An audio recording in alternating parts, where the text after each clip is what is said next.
Baubles, bangles, hear how they jing-a-ling-a. Baubles, bangles, bright shiny beads, sparkles, spangles, my heart will sing, sing-a-ling-a, wearing baubles, bangles, and beads. I'll glitter and gleam so, make somebody dream, so that someday he may buy me a ring, ring-a-ling-a. I've heard that's where it leads, wearing baubles, bangles, and beads. Baubles, bangles, and beads, hear how they jing-a-ling-a. Baubles, bangles, bright shiny beads. I'll glitter and gleam so, make some. The flight north from Sydney to Brisbane is a choppy one, and in the last game before the opening Ashes Test against Queensland on a green wicket, Ray Lindwall gives the MCC batsman a bumpy reception. According to John Arlott, local newspaper headlines prophesying a demon wicket for the Test fool Hutton and the selectors into picking 4 fast bowlers: Alec, Brian Statham, Frank Tyson and Trevor Bailey. And if we won the toss, we were going to put them in. Which was mad, absolutely mad. I mean, you don't play that number of fast bowlers, and when you've got 3 world-class spinners. The Australian selectors, led by Don Bradman, had to choose a captain before the first Test. The Melbourne papers came out for the Victorian Ian Johnson, while the Sydney papers went for Keith Miller, the New South Wales man. It was the safe Ian Johnson who was given the nod over the daring, imaginative and more qualified Keith Miller. On the 26th of November 1954, Johnson tosses and Hutton calls correctly.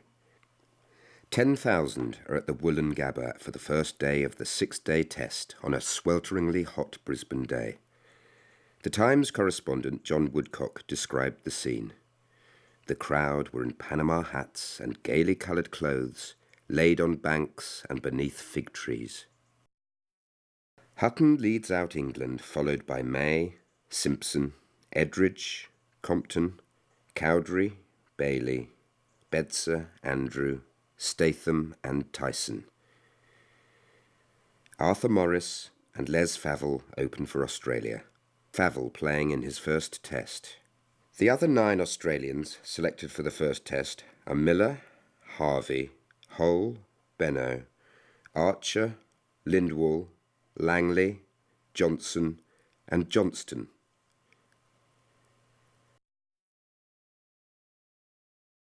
The 36-year-old Alec Bedser opens the bowling to the right-handed Favell.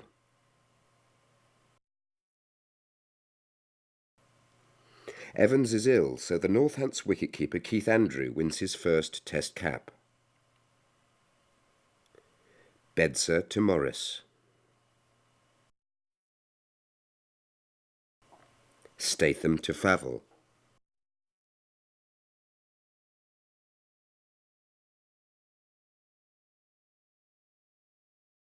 Tyson to Favell. The England pacemen bowl in short 3 8-ball over spells, but without much luck.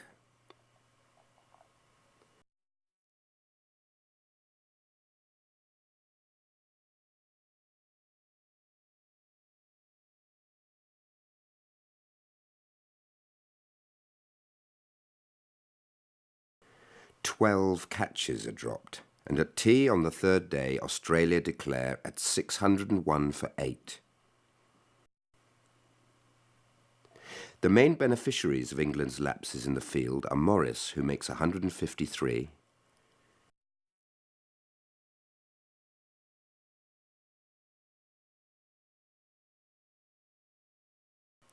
and the Australian number 4, the 26-year-old Victorian Neil Harvey, who scores 162.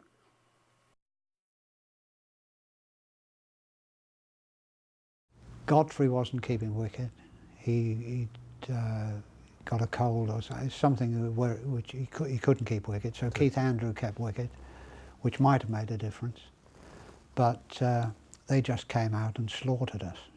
I think Frank Tyson took one for 140. 160, I think. 160, but got my figures wrong again.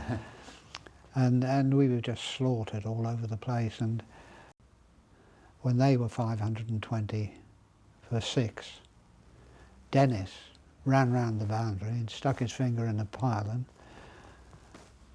and didn't bat either innings.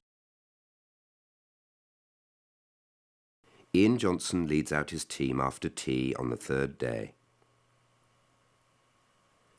Hutton starts confidently against Ray Lindwall. But the fast bowler soon has England groping at his late outswing.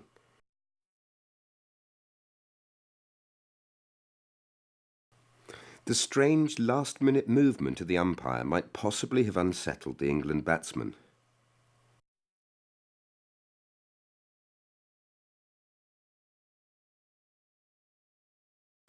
Hutton has caught Langley, bowled Lindwall for 4. John Woodcock wrote that when Australia took a wicket, the fielders danced jigs, prancing around like children.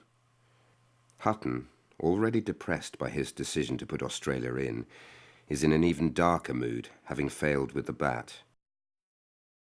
Keith Miller to Nottinghamshire's opener Reg Simpson. Miller to Bill Edridge.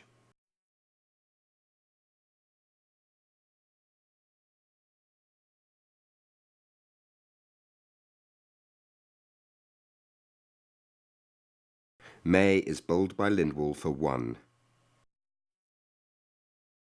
After 40 minutes, Hutton, Simpson, May and Edridge are out, and at the end of day 3, England are 107 for 5. Day 4 doesn't go well for the England batsmen. The team are facing defeat, having been reduced to 130 for 2 in their second innings, still 281 runs behind the Australians. Umpires Hoy and McInnes walk out at the start of the 5th day, followed by May and Edridge, who need to bat for the best part of 2 days to save the game. Edridge scores 88, top score in England's second innings. Looking into the camera on the England balcony are Cowdrey in the cap and Brian Statham. The 21-year-old Colin Cowdrey, playing in his first test, scores 10 in the second innings to add to the 40 he made in the first innings. Arlott said that he took his place with nothing of the air of a test match beginner. At times he looked like Hutton and at others like Hammond.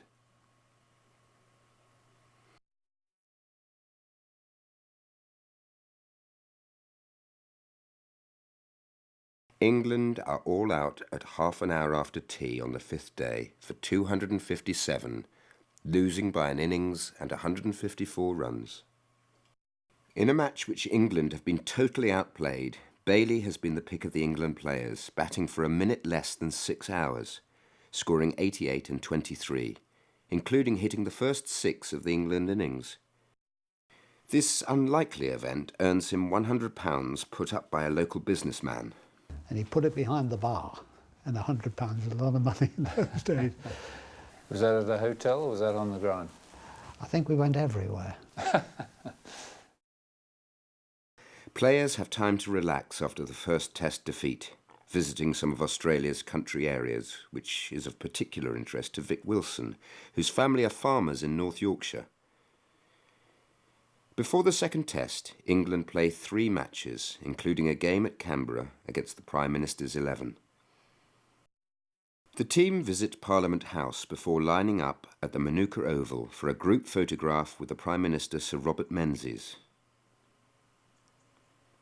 Wisden described this fixture as a gay charity match. It is during the gap between the first and second tests that Tyson decided to cut down his run-up. Whether it was Alfgover or it might even have been Ray Lindwall, had a word with Frank, and he shortened his run, and we were, before the test match, we were playing Victoria, and Frank ran in off this shorter run, and he was just terrifying. The MCC arrive in the cosmopolitan city of Sydney, that in 1954 has a population of 2 million. England practice knowing that Compton will have to be replaced. Vic Wilson is one player hoping for selection. The big decision is whether to play Bedser or replace him with a spinner. Bedser finds out he's been dropped when the team is pinned up in the dressing room. And this is where a little bit of inexperience came from Len. Instead of going to Alec and talking to him and saying, look, we don't think you're 100% fit, we're going to leave you out. Instead of doing that, the team sheet went up and Alec had to look at that. A little bit of man management, really, that's all it was. But I think it certainly upset Alec. Do you think Len was just embarrassed to have to tell him? I don't think he knew that he should have done it. Mm. So it was unfortunate because Alec never really played again after that. No, and he'd been the pillar of the bowling since the war. Absolutely, he carried it. And with all due respect to the other fast bowlers that had joined him, he was a one-man band, really. On the 17th of December, as the early spectators arrive for the first day of the second test, a cartoon in the Sydney Morning Herald tries to unsettle England. It depicts Hutton saying to Peter May, "Oh, it's awful, Peter. I dreamt we were back in Brisbane. The wicket was perfect. We won the toss. The Aussies went into bat and bat and bat." But Hutton is not fazed. The Englishmen had come away from Brisbane, having been thrashed by an innings, but saying to each other, and Len Hutton in particular believed this, that they'd seen enough to convince themselves that they had the beating of Australia. The Australian selectors Jack Ryder, Dudley Sutton and Don Bradman inspect the pitch on the first morning of the test. Morris, replacing the injured Johnson, wins the toss and puts England in to bat. Miller, also injured, is replaced by Burke. Hutton opens with Bailey. England have made 4 changes. Out are Simpson, Bedser, Andrew and Compton, replaced by Graveney, Evans and spinners Wardle and Appleyard.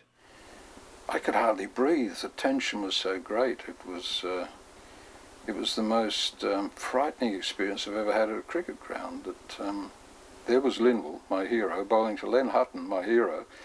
I guess I wanted Len to make a few and eventually for Ray to get him out. Lindwall to Graveney.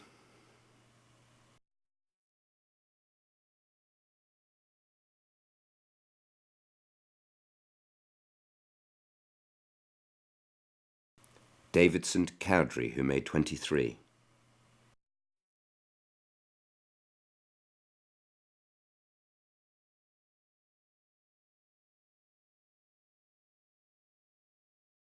Tyson, batting at 7, is bowled by Lindwall for 0.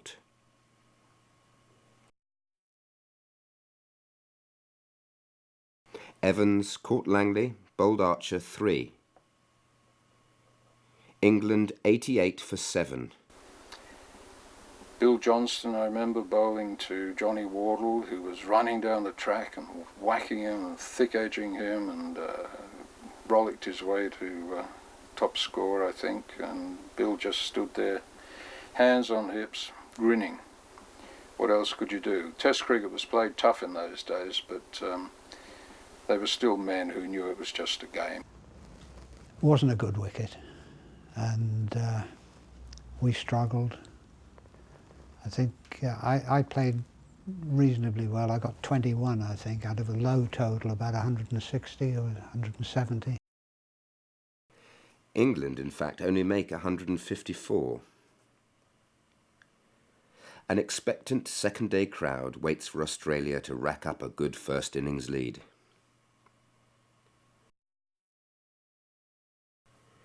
Trevor Bailey takes the first 3 wickets, but Australia are making steady progress at 103 for 3 soon after lunch. 2 to Harvey.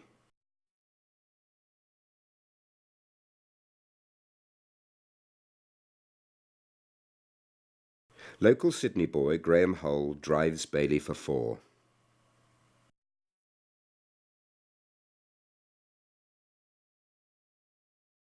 And then Frank came, and he had a 40-mile-an-hour gale blowing behind him from the Ranwick Road end,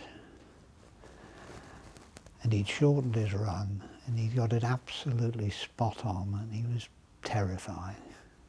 They just didn't fancy him. Mm.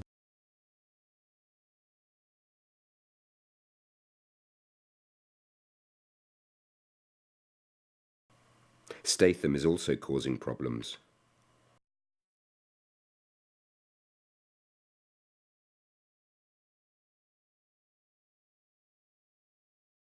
After being struck by Statham, Archer is caught by Hutton off Tyson for the top score of 49. Sometimes a mediocre performer in county cricket, Test matches are Godfrey Evans' theatre. He was a wonderful character and a tremendous team man. He had this great knack of being able to come off at tea time and go bang like that and sleep for 10 minutes. Mm. And he probably needed it, but you know, that was Godfrey. And he was tremendous in the field. You know, he made everything look tidy. Mm. Never criticised a throw in, and just got on with the game. Australia are all out for 228 at the end of day 2 with a significant first innings lead of 74. Now in the second innings, England's first innings deficit was wiped off, and it was principally through Peter May, who made a terribly important 100. It was his first against Australia.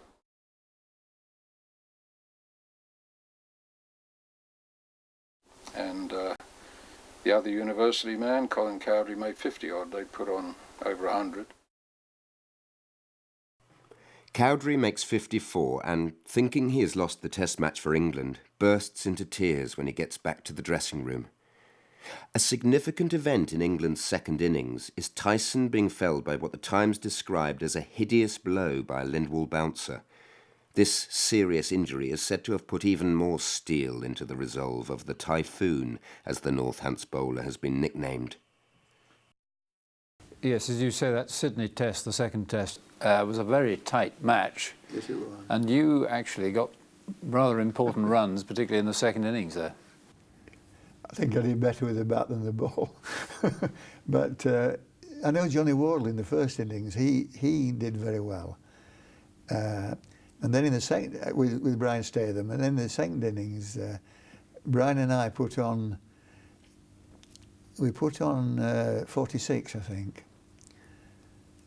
For the last wicket. Which we really enjoyed, because although we were bowlers, we all enjoyed batting. Mm. We weren't terribly good, but in this match, Brian and I really enjoyed ourselves, and we weren't nervous at all. We just poked and hit, and we put on this 46.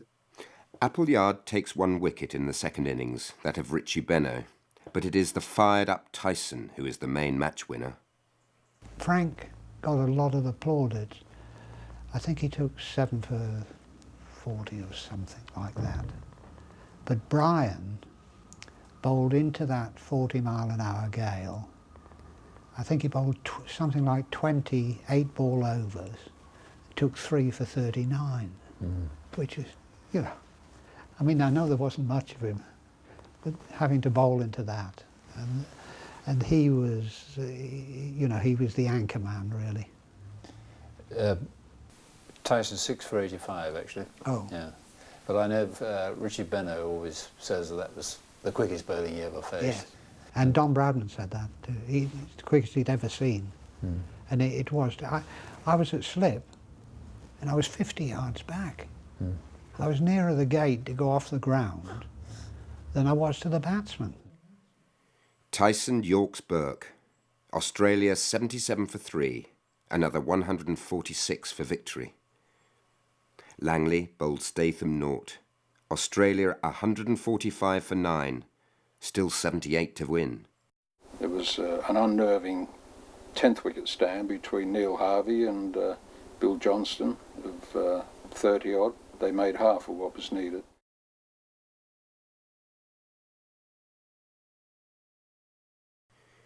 But eventually Johnston has caught Evans, bowled Tyson 11. England have won by 38 runs. Neil Harvey was probably their most prolific player at that stage.